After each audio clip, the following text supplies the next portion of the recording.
दोस्तों, एलोवेरा के बारे में कौन नहीं जानता है।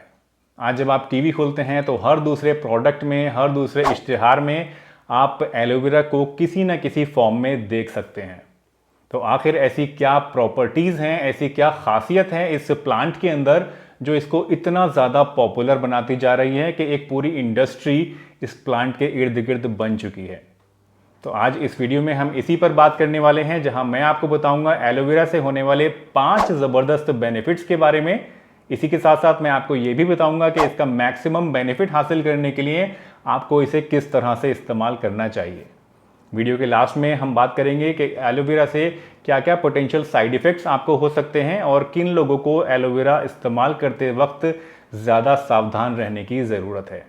तो चलिए दोस्तों, बिना किसी देरी के इस वीडियो को शुरू करते हैं। मैं हूं डॉक्टर सलीम और आप देख रहे हैं आपका अपना यूट्यूब चैनल हेल्दी हमेशा।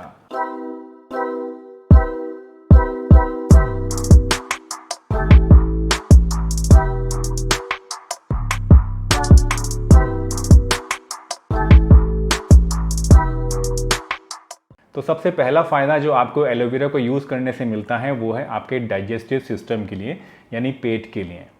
पेट के लिए अगर आपको कॉन्स्टिपेशन की शिकायत रहती है तो एलोवेरा बहुत ही ज़बरदस्त चीज़ है। रेगुलर इसको अगर आप इस्तेमाल करेंगे तो आपका पुराने से पुराना कब्ज़ जो है वो भी ठीक हो जाएगा और आपका पेट आपको काफ़ी हल्का महसूस होगा। इसके साथ साथ जिन लोगों को हार्ट बर्न की शिकायत रहती है, यानी सीने में जलन, गैस, एसिडिटी की शिकायत रहती है या गैस्ट्रिक अल्सर्स होते हैं, उनके लिए भी एलोवेरा का जो जेल है वो बहुत ज़्यादा बेनिफिशियल होता है। तो ये ओवरऑल आपका जो डाइजेस्टिव सिस्टम है, चाहे वो आपका लीवर हो, चाहे वो पेट हो, चाहे वो एसिडिटी हो, चाहे वो गैस हो, इन सभी में बहुत अच्छा रिजल्ट आपको देता है। आपके डाइजेस्टिव सिस्टम को हेल्दी बनाने के साथ साथ एलोवेरा आपकी स्किन को भी बहुत ज़्यादा हेल्दी बनाता है। आई एम श्योर कि आपने जितने भी आजकल एड्स देखे होंगे प्रोडक्ट्स के जो कि स्किन से रिलेटेड होते हैं, उन सभी में एलोवेरा किसी न किसी शक्ल में इस्तेमाल होता है। एलोवेरा का जो बेनिफिट है स्किन के लिए बहुत ही ज़बरदस्त है। अगर आपको प्रॉब्लम है एक्ने की, अगर आपको प्रॉब्लम है एक्जिमा की यानी इन्फ्लामेशन की, स्किन इन्फ्लामेशन की, या फिर अगर आपको प्रॉब्लम है सनबर्न की, या फिर आपको प्रॉब्लम है ड्राई स्किन की, या फिर स्किन से रिलेटेड कोई भी आपको प्रॉब्लम है, तो उसमें एलोवेरा का बहुत ही अच्छा रिजल्ट होता है। अगर आप किसी प्रोडक्ट में एलोवेरा को इस्तेमाल करते हैं तो वो तो ठीक है, ओके है, बट एलोवेरा का प्लांट अगर आप अपने घर में भी लगा लेते हैं तो उसको आप डायरेक्टली भी अपनी स्किन पर अप्लाई कर सकते हैं। एलोवेरा का जो जेल होता है, आराम से उसको आप अपने घर पे काट कर निकाल सकते हैं और डायरेक्टली अपनी स्किन के ऊपर उसको लगा सकते हैं। तीसरा बेनिफिट जो आपको मिलता है एलोवेरा से वो है इसकी वूंड हीलिंग प्रॉपर्टीज़। एलोवेरा जो है ये वूंड यानी ज़ख्मों को बहुत आराम से भर सकता है। इसके अंदर एंटीसेप्टिक प्रॉपर्टीज़ होती है, एंटी इन्फ्लेमेटरी प्रॉपर्टी होती है और एंटी माइक्रोबियल प्रॉपर्टी भी होती है। तो अगर आपकी बॉडी में कहीं कोई ज़ख्म है, कहीं कोई चोट लग गई है, कोई घाव हो गया है, तो आप अपने इस घाव के ऊपर एलोवेरा का जेल लगा सकते हैं। ये बहुत ही अच्छा एंटीसेप्टिक एक ऑइंटमेंट है जो कि नेचुरल है, जो कि नेचर ने आपको दिया है। अगर आपके पास और कोई चीज़ अवेलेबल नहीं है, घर पे सिर्फ एलोवेरा का प्लांट है, तो उसका डायरेक्टली आप जेल निकाल के अपने किसी भी घाव के ऊपर लगा सकते हैं। चौथा पोटेंशियल बेनिफिट जो आपको मिलता है एलोवेरा से वो ये है कि एलोवेरा आपके ब्लड शुगर को भी कहीं ना कहीं कंट्रोल करने की ताकत रखता है। जिन लोगों के अंदर डायबिटीज़ होती है, अगर वो एक दिन में 2 टेबलस्पून एलोवेरा जूस रोज़ाना इस्तेमाल करते हैं तो उनका ब्लड शुगर मॉनिटर करने में, उनका ब्लड शुगर कंट्रोल करने में ये काफ़ी हेल्पफुल हो सकता है। रिसेंट रिसर्च से ये बात सामने आई है कि 2 टेबलस्पून एलोवेरा जूस रोज़ाना लेने से आपका ब्लड शुगर भी कम होता है और आपकी ब्लड से ट्राइग्लिसराइड लेवल भी कम हो जाता है। तो जो लोग डायबिटिक होते हैं उनके अंदर कहीं ना कहीं कार्डियक प्रॉब्लम्स होने का भी खतरा ज़्यादा होता है। तो ब्लड शुगर कंट्रोल करने के साथ साथ अगर आपका ट्राइग्लिसराइड लेवल भी ये कम कर रहा है तो ये एक सोने पे सुहागा वाली बात है। 5th नंबर पे मैं आपको 2 ऐसे बेनिफिट्स बताऊंगा जो एलोवेरा से आपको मिल सकते हैं। पहला बेनिफिट तो ये है कि एलोवेरा जो है ये आपके दांतों के अंदर प्लैक बनने को रोकता है, यानी आपके दांतों को मजबूत बनाता है, उसकी सड़न को दूर करता है और जो गंदगी जम जाती है दांतों के अंदर उसको भी कहीं ना कहीं ये कम करता है। इसके साथ साथ एक और बेनिफिट जो आपको मिलता है एलोवेरा से वो ये है कि एलोवेरा के अंदर पेन रिलीविंग प्रॉपर्टीज़ भी होती हैं, यानी ये एनाल्जेसिक का, दर्द निवारक का काम भी करता है। एलोवेरा के अंदर पाया जाता है सैलिसाइलिक एसिड, और ये सैलिसाइलिक एसिड जो है ये एस्पिरिन के अंदर भी होता है, और इसकी ये सैलिसाइलिक एसिड जो है ये दर्द निवारक का काम करता है। तो अगर आप रोजाना एलोवेरा का जूस इस्तेमाल करते हैं तो इससे सैलिसाइलिक एसिड की वजह से आपके जो जोड़ों में दर्द है, बॉडी में दर्द है, चाहे वो मस्कुलर पेन हो चाहे वो जॉइंट पेन हो, दोनों में आपको फायदा मिलता है। दोस्तों, एलोवेरा को आप दो तरीके से इस्तेमाल कर सकते हैं। एक तो ये कि आपके पास ऑप्शन है रेडीमेड बने बनाए एलोवेरा जेल्स और एलोवेरा जूसेस को इस्तेमाल करने का, जो कि मार्केट में आजकल आसानी से आपको मिल जाएंगे। दूसरा तरीका ये है कि आप अपने खुद के घर में एलोवेरा का एक प्लांट लगा लें और फ्रेश उसका जो जेल है या उसका जूस है वो आप इस्तेमाल करें। जब भी आपको इसको इस्तेमाल करना हो, इसका जो लीव होती है उसको थोड़ा सा तोड़िए, उसको बीच में से कट करिए और अंदर से वो जेल निकाल लीजिए। स्किन पे अगर आपको अप्लाई करना है अपनी ब्यूटी के लिए तो डायरेक्टली स्किन पे अप्लाई कर सकते हैं। अगर आपको इसको ओरली यूज़ करना है तो पानी में मिला के इसको आप ओरली यूज़ कर सकते हैं। लेकिन हाँ, एक चीज़ ध्यान रखिएगा, एलोवेरा जो होता है ये लैक्सेटिव बहुत ज़्यादा तेज़ होता है, तो इसको आप 2 टेबल स्पून से ज़्यादा इस्तेमाल नहीं करिएगा। अगर आप ज़्यादा एलोवेरा को इस्तेमाल कर लेंगे तो उससे आपके पेट में क्रैम्प्स हो सकते हैं, दर्द हो सकते हैं और लूज मोशन भी आपको लग सकते हैं। इसके साथ साथ एक चीज़ और आपको टिप देना चाहूँगा कि अगर आप मार्केट से रेडीमेड एलोवेरा ले रहे हैं, उसका जूस ले रहे हैं या जेल ले रहे हैं ओरल यूज़ के लिए, लगाने के लिए नहीं, ओरल यूज़ के लिए, तो एलोवेरा का जो जेल होता है ना ये काफ़ी कड़वा होता है, इसका टेस्ट काफ़ी कसैला होता है। तो अक्सर कंपनीज क्या करती हैं, इसको टेस्ट को पैलेटेबल बनाने के लिए, स्वादिष्ट बनाने के लिए, ताकि आप आराम से उसको ले सकें, उसके अंदर या तो कुछ फ्लेवर्स मिला देती हैं या कई बार डायरेक्टली शुगर मिला देती हैं। तो जब भी आप कोई एलोवेरा का जेल लेते हैं या जूस लेते हैं, उसका लेबल एक बार देख लीजिए कि उसके अंदर शुगर ज़्यादा तो नहीं है। अब बात करते हैं कि किन लोगों को एलोवेरा जेल नहीं लेना चाहिए। देखिए, अगर आप प्रेग्नेंट हैं तो बिल्कुल कतई आपको एलोवेरा का जेल नहीं इस्तेमाल करना है इंटरनली, ओरली। इसके साथ साथ अगर आप ब्रेस्ट फीडिंग हैं, यानी आप अपने बच्चे को दूध पिला रही हैं, तो आपको एलोवेरा का जेल नहीं इस्तेमाल करना चाहिए। सिर्फ ये 2 कैटेगरीज ऐसी हैं जिसमें एलोवेरा का जूस नहीं लेना चाहिए, बाकी इसके अलावा सब लोग ले सकते हैं। एज सच कोई पोटेंशियल साइड इफेक्ट इसका नहीं होता है, सिवाय इसके कि अगर आप ज़्यादा ले लेंगे तो पेट में क्रैम्प्स या लूज मोशन आपको लग सकते हैं। तो दोस्तों, ये था एलोवेरा के बारे में आज का हमारा ये वीडियो। अब आगे बात करते हैं हमारे Q&A सेक्शन के बारे में, जिसका मैंने लास्ट वीडियो में आपसे प्रॉमिस किया था। तो आज का पहला सवाल जो मैं ले रहा हूँ वो है मिस्टर मनीष कुमार का। ये पूछते हैं, sir when should one go for CT coronary test as CVD symptoms are dicey to self जज। इनके कहने का मतलब है कि सर कब हमें CT कराना चाहिए कोरोनरी आर्टरी का, क्योंकि जो लक्षण होते हैं कई बार समझ में नहीं आते हैं। आपका कहना बिल्कुल ठीक है मनीष जी, कई बार लक्षण समझ में नहीं आते हैं, बहुत ज़्यादा ओवरलैपिंग सिम्टम्स होते हैं। तो उस केस में हमें कब कराना चाहिए ये मैं आपको बता देता हूँ। देखिए, 2 तरह का CT होता है, एक होता है CT कोरोनरी आर्टरी एंजियोग्राम और एक होता है CT कैल्शियम स्कैन। तो अगर आपको कोई क्लियर कट सिम्टम्स हैं, कोई खतरे वाली बात लग रही है कि मुझे कोई ब्लॉकेज है या आपको ऐसे लक्षण आ रहे हैं, सांस फूलना या सीने में दर्द, या आपके डॉक्टर ने सजेस्ट किया है, तो आपको कराना चाहिए CT एंजियोग्राम, जिसमें कि आपकी ब्लॉकेज का पता चल जाता है।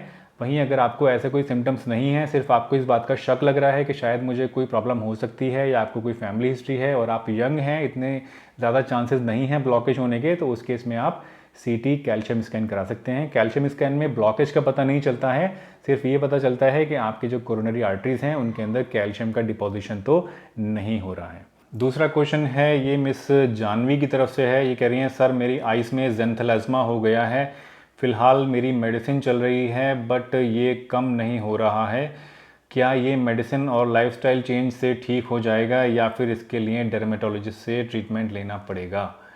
देखिए जानवी जी, जो ज़ेंथेलाज्मा होता है यूजुअली जब आपका कोलेस्ट्रॉल बहुत ज़्यादा बढ़ा हुआ होता है उसकी वजह से हो जाता है ये। और ज़ेंथेलाज्मा के ठीक होने के लिए आप 2 चीज़ें कर सकते हैं। पहली चीज़ तो आपके डॉक्टर आपको मेडिसिन देते हैं, स्टैटिन्स, जो कि आपका कोलेस्ट्रॉल कम करती हैं। इसके साथ साथ आपको अपनी डाइट कंट्रोल करनी होती है, एक्सरसाइज करनी होती है, ताकि आपका कोलेस्ट्रॉल कम हो जाए। अगर इन चीज़ों से आपका ज़ेंथेलाज्मा ठीक हो रहा है तो वेल एंड गुड, बहुत बढ़िया बात है। लेकिन अगर इससे आपको आराम नहीं लग रहा है या आप जल्दी ट्रीटमेंट चाहते हैं कि जल्दी से ठीक हो जाए, तो आप तुरंत अपने किसी डर्मेटोलॉजिस्ट से मिल सकती हैं। डर्मेटोलॉजिस्ट आपके या तो क्रायोथेरेपी से यानी नाइट्रोजन से आपके इसको जला देंगे, फ्रीज़ कर देंगे, या फिर वो लेज़र से इसको ख़त्म कर देंगे, या फिर एक नॉर्मल छोटा सा चीरे वाला ऑपरेशन होता है, उससे भी ज़ेंथेलाज्मा निकाला जा सकता है।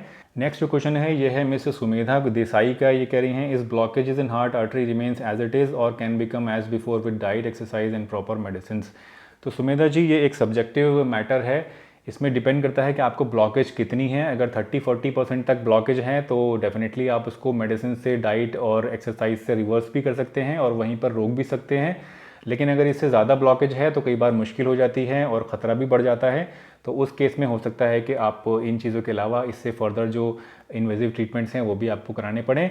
इसके बारे में एक बहुत डिटेल में मैंने ऑलरेडी वीडियो बनाई है जो कि पिछले हफ्ते हमने अपलोड करी थी, तो वो आप चाहें तो एक बार देख सकते हैं। उसमें डिटेल में इस बारे में मैंने बात करी है, तो वो आप एक बार चेकआउट कर लीजिए। अगला जो सवाल है वो है मिस्टर हुसैन अहमद का। मिस्टर हुसैन अहमद कह रहे हैं, I have been diagnosed with congestive heart failure, 30% heart working, CAG recommended by doctor, but I don't want such invasive procedures in view of my age, which is 70.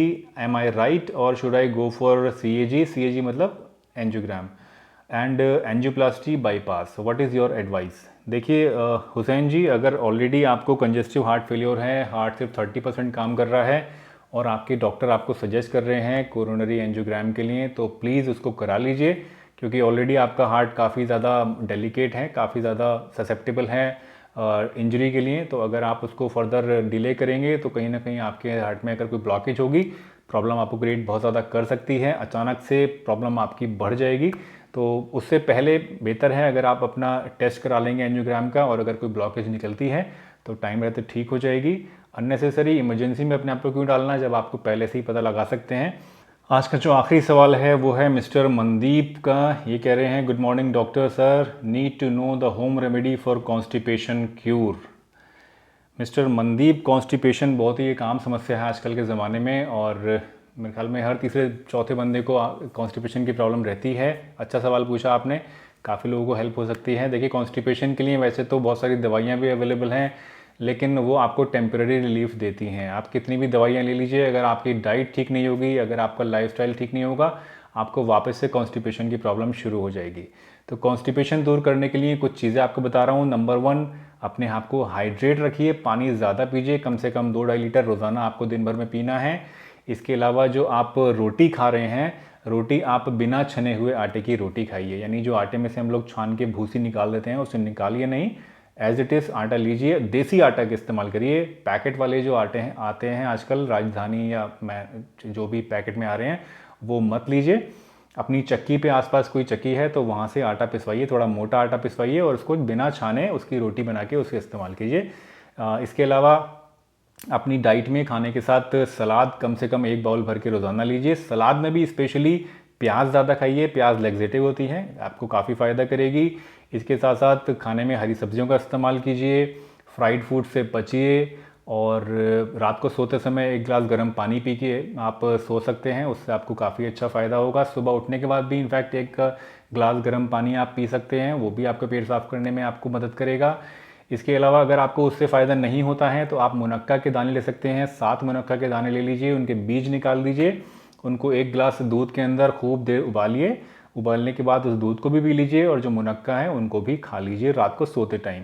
ये भी आपका पेट साफ़ करने में आपको काफ़ी मदद करेंगे। इसके अलावा आप अंजीर का सेवन कर सकते हैं। अंजीर भी लैक्सेटिव होता है, नेचुरल चीज़ है, वो भी आपको फ़ायदा करेगी। अगर ये सारी चीज़ें फेल हो जाती हैं तो आप सना, एक चीज़ होती है, सना के पत्ते ले सकते हैं, उनका पाउडर बना सकते हैं सूखे हुए पत्तों का। ये थोड़ी सी ज़्यादा तेज़ होता है, तो आधा चम्मच इसको आप लीजिए और उसमें थोड़ा सा काला नमक मिला के रात को उसको फाँक लिए और सुबह आप देखेंगे आपका पेट साफ़ हो जाएगा। लेकिन ये लास्ट है ऑप्शन, अगर इन चीज़ों से आपको बाकी चीज़ों से फ़ायदा नहीं मिलता तो लास्ट में आपको सना लेनी है, अदरवाइज़ शुरू में नहीं लेनी है। और सना को लेते में ये ध्यान रखिएगा, क्योंकि थोड़ा सा लैक्सेटिव तेज़ होता है, तो आपके पेट में थोड़ा क्रैम्प की शिकायत हो सकती है अगर आपने ज़्यादा ले लिया तो। दोस्तों, इसी के साथ आज की इस वीडियो को मैं यहीं पर एंड कर रहा हूँ। मुझे उम्मीद है आपको आज की वीडियो पसंद आई होगी, और जो क्वेश्चन आंसर राउंड था जिसमें मैंने कोशिश करी ईमानदारी से आपके सवालों के जवाब लेने की, उससे आप सेटिस्फाइड भी होंगे। और आगे भी मुझे अपने सवाल भेजते रहिएगा ताकि मैं आपके सवालों को चुनकर अपने आने वाली वीडियोज़ में शामिल कर सकूँ।